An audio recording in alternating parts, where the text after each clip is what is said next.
So ayan, isa namang simple and easy idea ang i-share natin sa mga ganitong klase ng water heater kettle. So kung meron kayong mga ganito, so ito yung pinaka best easy way. So pag sinasaksak natin siya ng ganyan, wala siyang power. So kahit anong gawin natin, wala tayong nakikitang indicator dyan.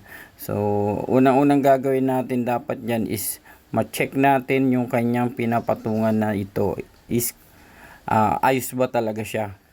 Kasi minsan dito napuputol yung wire. So yan, ang gagawin lang naman natin, end to end lang naman ng ano natin na yan, ng pinapatungan niya. So kukunan lang natin yan ng resistance. So maririnig nyo naman dyan kung tutunog siya. So ibig sabihin okay yung linya na yan, okay siya. So yun, dito naman sa kabila, so yun din, gumagana rin siya. So yun lang, ibig sabihin wala na tayong problema agad dito sa pinaka stand nya. So ang susunod natin itong switch na nandito sa pinaka ibabaw, so sa handle mismo, and then tanggalin nyo lang itong tatlong screw dito. So yan, so madali lang yan. Pag natanggal nyo yan, matatanggal nyo na rin yung pinaka holder nyan. So yan, tatlo lang naman sila dyan, kaya wala naman kayong kakabahan dyan na para pag tinanggal nyo yan, wala namang ibang matatanggal dyan eh. So ito lang yung pinaka-puwit na to, matatanggal nyo dyan. Then pwede, ito may isa pang screw na nakalagay din dito sa holder nito.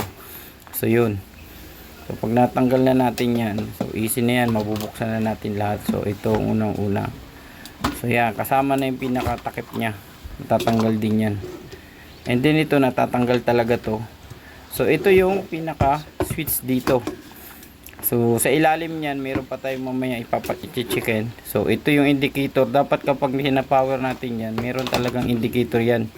So iilaw talaga yan dahil nga nakakunik yan dito sa heater mismo natin, sa supply ng heater natin. Kapag hindi yan gumana, ibig sabihin meron tayong problema doon sa mga thermal switch nya. So unahin natin yung nandito. Ito kasi nagpapa-automatic yan. So pag ganyan, pwede nyo tanggalin yung isang line para madali nyo lang din matesting. So ito kahit kung matigas, kahit hindi na, so pwede na rin naman natin yan na hindi na tatanggalin. So gagamitan lang na ulit natin ng tester. So contact lang din ang gagamitin natin. So yan, naka off siya. So yun natin siya. So yun, okay yung ating switch. So gumagana rin siya. Ibig sabihin wala na tayong problema dito. So yung pinaka panghuli nitong problema, so ayan, ibabalik ko lang ulit yung kanya sa akin para at least hindi tayo mawawala. So kung ano tinanggal natin, yun ibinalik din natin kaagad. So susunod natin yung nasa ilalim. So bali align lang natin tong kable para hindi siya tatanggal. So ito yung pinaka nasa ilalim nito. So meron niyang mga bawat linya, so bawat wire meron niyang para mga thermal switch dyan na nag-open kapag hindi gumana yung auxiliary switch natin, yung nandoon sa holder. So yun yung mga protection ng mga ganito para hindi siya masunog. So kadalasan talaga nangyayari yan minsan kapag yung takip pinakaangat siya, so hindi ganong buo yung pag pa-open niya dun sa auxiliary switch natin. So nangyayari yan dito. Pero ngayon, ang gagawin natin, papakita ko muna sa inyo. So, ito talaga, importante rin ito na ginagawa nyo once i-check yan. So, dapat ayos yung kanyang heater element. Ayan o. So, kasi kung kahit anong gawin mo dyan, yung iba kasi dito sa video natin, may nagtatanong na bakit may ilaw naman daw, tas ayaw gumana yung heater. So, yun yung nagiging problema. Nasira pala yung kanilang heater. So, kung makikita nyo dito, itong line na to, okay siya.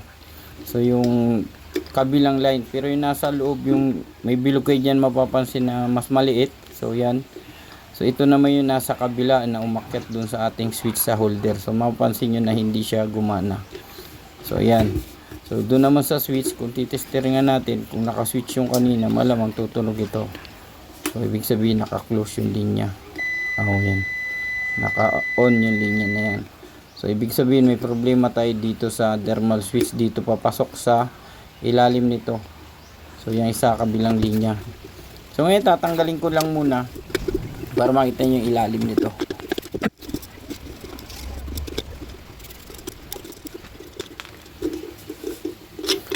So ayan, may natanggal na natin siya ngayon. So papakita ko sa inyo yung pinakailalim niya. Ito lang naman yung So sa ilalim niyan, ito yan. So lapit natin yung camera natin. So may dalawang nakalagay yan sa magkabilaang line. So yan oh. So ito kung mapapansin nyo kagad, meron siyang, kung kahit na visual nyo pa lang makikita nyo, meron siyang nasunog na ayan yung contact. So umangat siya. So yun oh, nasa ilalim na yun, nakaangat na siya, hindi na siya nakadikit dun sa kabilang niyang linya. So yan ang nangyari yan oh. Nakaangat siya dito. So kailangan nating itulak itong nasa taas. So mapapansin niyo diyan, mayroon siyang sunog na uminit yung kanyang plastic kaya umangat siya. So yun oh, yung contact lang na yun. So ang gagawin natin, didiin mo lang itong nasa ibabaw na to, yung nakadikit dito sa terminal na yan. So ibababa natin yan para ang mangyari diyan, dumikit silang dalawa. So ito okay pa naman siya. Ang nasira lang sa kanya yung pinaka terminal. So gumagalaw pa naman yung contact niya. So ayan. So ang gagawin lang natin, itulak nyo lang yan ng pababa. Itong nasa ibabaw na to kasi umangat siya kung mapapansin yan. Ipagdikit nyo siya doon sa pinaka contact niya sa baba. So yan. So kung hindi siya gumana, itulak nyo pa siya ng konti. May ganun lang yan siya. Kailangan nyo lang mapagdikit siya ulit. So ayan oh. So i-din lang natin konti. So testerin natin kung gumagana ba yung ginawa natin. So ayan, nasa linya tayong kanina. Tapos itong nasa gitna. So ayan, wala tayong narinig. Ibig sabihin, kulang pa sa tulak ito. Hindi pa siya umaabot. So hindi natin pa siya ng konting-konti lang. So ayan. So ayan na siya, lapat na siya. So testerin ulit natin. Makikita niyan dyan na ang kaibahan niya doon sa ginawa natin. Yun oh, okay na siya. So yun. So ganun lang kasimple siya gawin. Kung may mga ganyan, pwede nyo inspeksyonin. Kahit visual inspection nyo lang, kahit wala kayong tester, may mapapansin kayo na ganito. So po pwede nyo gawin yan. So yan. Kaya kanina wala talaga, pero ngayon okay na, gumana na siya. So yun. So basic na basic lang yan. Kung meron kayong mga ganito, kahit na wala kayong tester, basta sigurado nyo pag nakita nyo na buksan nyo yan. So mapapansin nyo yan kung merong mga ganitong klase ng problema na napansin kayo. So pwede nyo gawin yan hanggang sa dumit siya. So mas the best din kung meron tayong tester para alam natin na hindi madali lang natin matutrouble yung mga ganitong problema. So virtue na natin ibalik agad yan para matestingan natin na gumagana ba talaga to. So syempre gagamitan natin talaga siya na maka-auto siya. So final test tayo. I-testerin natin lahat ng linya. So yan, para sigurado lang. So okay yung isang line. Tapos yung papunta sa heater natin, yan ang importante. So okay. Then dito, yan nasa, yung lumabas kanina wala tayong masukat dyan eh. Pero ngayon okay na siya. Yan na siya. Tapos pababa sa heater.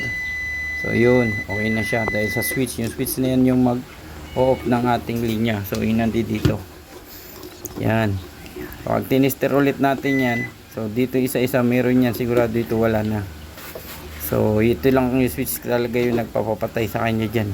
So dito meron yan. So yun. So meaning okay na siya. So yun lang kasimple kung meron kayong mga ganitong problema ng water heater kettle. So hindi nyo kailangan niya na palit agad.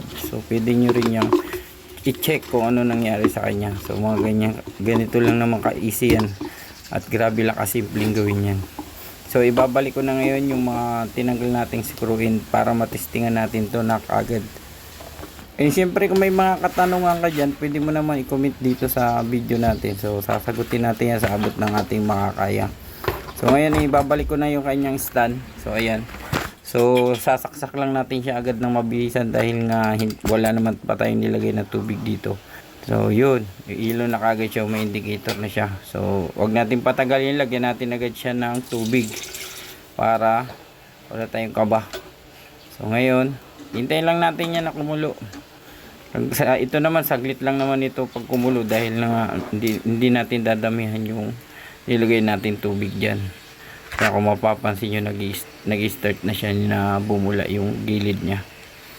So ayan, mga ganito, mabibilis lang talaga to siyang kumulo. So easy lang ito kasi pag mga may gamit kang ganito. So ayan na, konti na lang. So ang gagawin natin dyan maya cover natin, tapos hintayin natin siya mag automatic. Kasi yun naman dapat yung purpose ng video natin pag mga ganyan, at gumagana siya, kasi mahirap na baka mamaya nasunog pa siya. So yan, umpisa nang umusok siya. So yan yung usok niya, kasi pag umangat yan, papasok yan dito sa holder. Yan, pag pumasok yan sa holder, i-off niya yung switch na yun, dahil nga mainit siya. So parang thermal switch siya. Pag nainitan na yung switch na yun, kusay niya itutulak yun para i-off. Kaya yun talaga yung purpose ng switch na yan. Kaya dapat yan yung laging gumagana dyan, hindi yung nasa ilalim. So bali nasa protection lang siya. So nakikita nyo ngayon, mga ilang ano na lang ito, mag-off na to. So yan, hintayin na lang natin. So makikita nyo naman dyan na ano yan siya. So ayan. So ayan, napansin nyo na automatic off na siya. So ayan, talagang gumana yung heater natin. At kung meron ka palang mga ibang katanungan dyan, pwede ka naman mag-comment at sagutin natin yan sa abot ng ating makakaya. So hanggang dito na lang muna siguro. At kung bago ka pa lang pala sa channel natin, sana wag na wag yung kakalimutan mag-like at mag-subscribe dito. So stay safe and goodbye.